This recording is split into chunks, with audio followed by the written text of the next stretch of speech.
Hey everyone, welcome to Wealth Redefined. I'm your host, Michael Reynolds, certified financial planner and owner of Elevation Financial. Thanks for joining me today, as always, on the web, as always, at elevationfinancial.com. So we're going to talk about automations today. 3 automations that can make a big difference in the flow of money in your life. These are things that are simple to do, not always easy, but simple to do, that I found make a huge difference. So there's lots of information and lots of advice out there when it comes to personal finance. So, some of it's helpful, some of it's not, some of it is based on rules of thumb or general guidelines. And everything is, unique to every individual situation. Everyone's got a unique situation. Everyone's life is different, but there are some common things I've noticed throughout my work with individuals and families that really make a big difference. And some of these generalities and some of these rules of thumb are extremely valuable. And so today we're going to talk about these 3 automations that can improve the flow of money in your life. So I think of money as a flow because it kind of flows through our life like a stream or a river. And that analogy holds true in a lot of different contexts, but especially because it can be difficult to make massive changes sometimes in our personal financial lives. It can be very difficult sometimes to, dramatically change the direction of our life financially. But, it can be easier to make small incremental redirects. So again, you can't just, completely change the flow of a river or a stream in one day, but you can gradually, adjust landscaping and the environment and kind of redirect the flow. And so I believe the same thing applies to money. I think the same thing applies in our lives in money. The flow of money is, it's going in a certain direction in certain areas. We can make little adjustments. We can make little environmental changes in our flow of money through automations to redirect our money toward places we want it to go. Things like aligning with our goals. And so these are 3 areas that I found have the most impact when it comes to redirecting the flow of money through automation. So I'm a big fan of automations. I think a lot of times we have the best of intentions to do things with our money that we think are important, to do things like save, to invest, to pay off debt. All those things can be useful, but it's difficult to always take the right action at the right time to make those things happen. So this is why automation can be extremely helpful.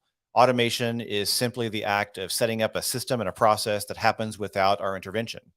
And automation usually takes the form in money of a transfer happening on a schedule. So if you go into your banking, for example, you can set up automations where you can transfer a certain amount of money from one account to another.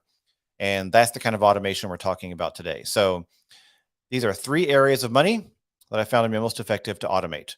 And I think if you set up recurring transfers, automated recurring transfers in these key areas, you'll really be on your way to enjoying much more financial stability and lower stress. So the first one of the 3 is short-term savings.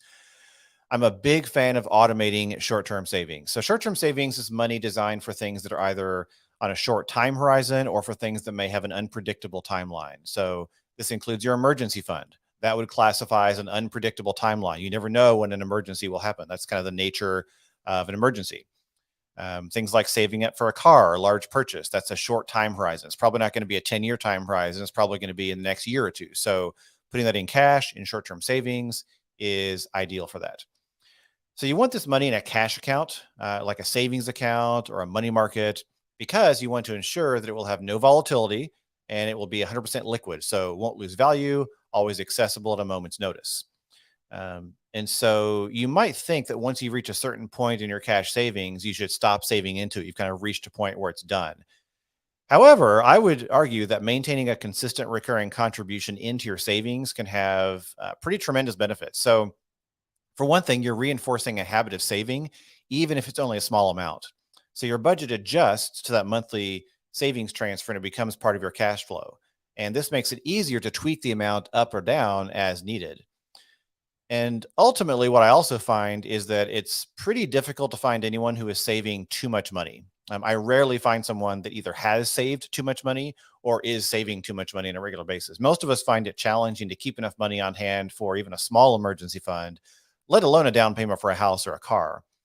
Something always comes up that requires extra money.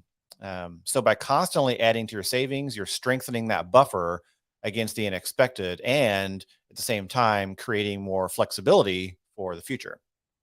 So here's an action item for this one. Make sure you have a savings account set up, preferably at a different bank than your checking account. This is because you want to have that separation and that separate bucket that is harder to get to. So preferably at a different bank than your primary checking. Set up a recurring monthly transfer from your checking account into your savings account. It can also help to time it to happen on a day that you get paid so that you're paying yourself first. We talked about paying yourself first last time. So again, that's an example of paying yourself first. So set that automated transfer up every month to keep going into savings, keep building that up because I guarantee you will not save too much. You will have a reason to use it. And if you don't have a specific need, you have options, you have wants you can use it on. So that's a great thing. Number two, travel and vacation fund. So few things can destroy a budget like travel and vacations. I speak from personal experience. It's really easy to get caught up in the excitement of planning and to stop paying attention to how much we're spending. And once you're on vacation, money tends to just disappear at lightning speed. You don't know where it went. So according to an Experian survey, 68% of vacationers spend more money than expected when traveling, often relying on credit cards to make up the difference. So we're very prone to overspending and losing track of money when it comes to travel and vacations. So is giving up on vacations the answer? No, absolutely not. Big fan of vacations and travel. It's very important. So instead, plan ahead by incorporating travel and vacation money into your budget on a recurring basis. By saving a set amount of money each month into a travel and vacation account, you're leveling out your spending and making it a predictable monthly line item in your budget. So instead of these big chunks where you overspend and then you kind of have to recover for months afterward, you're making it a predictable line item. Consistency, that level transfer is much easier to manage. And then additionally, when it's time to plan a vacation, you have a clear dollar amount to spend. You simply plan based on what's in your travel and vacation account. You've got a nice lump sum ready for you to use to plan your vacation. So you keep your budget within those constraints.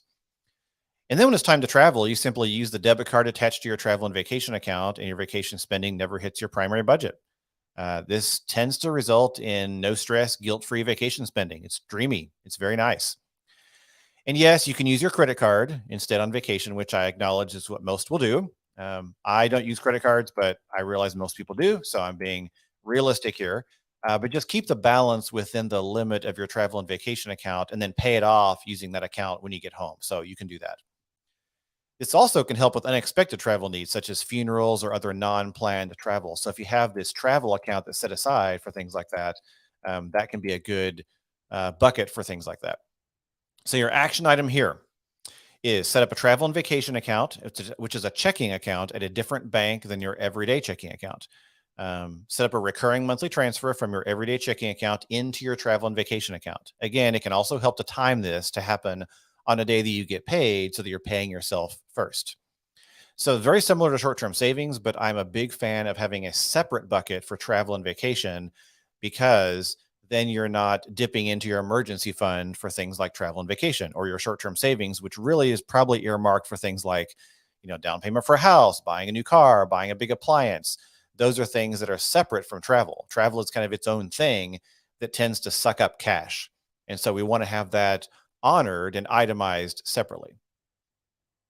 Number three, long-term investing. So retirement and long-term investing savings is another item in your budget that's a great candidate for automation. So, once bills are paid and other everyday expenses are accounted for, it's really easy to forget about investing for the future. As humans, we are very good at processing what's right in front of us, but often not great at visualizing abstract concepts like planning for the future. So, creating a habit of investing through automation helps us overcome that tendency to put it off. If you have a 401k through a job, you have an advantage already because you've got a built in system. You simply log into your portal, set up a contribution that comes out of every paycheck, and that's about as easy as it gets. Then you make it a goal to increase it by a percentage point every 3 to 6 months. It's really easy to do. But if you invest in other ways, like through a Roth IRA, solo 401k, taxable brokerage accounts, you'll need to set up your own automation for the same thing. So, luckily, just about every major investment platform makes this easy. So you can set up automations just like the other two examples. So here's your action item for this one. If you have an employer 401k, set up a percentage of your paycheck to come out each time. start with at least what your match is. So if you have zero match, for example, maybe do 1 or 2% if you're just getting started. If you have a match of like 3 or 4%, start with 3 or 4%. Get that match, get that free money. And then set a reminder for yourself to increase it by a percentage point every 3 to 6 months until you're maxing it out. Might take a while, but that's the goal you want to get to. If you invest outside of an employer 401k, set up a recurring monthly transfer from your everyday checking account to your retirement or investment accounts.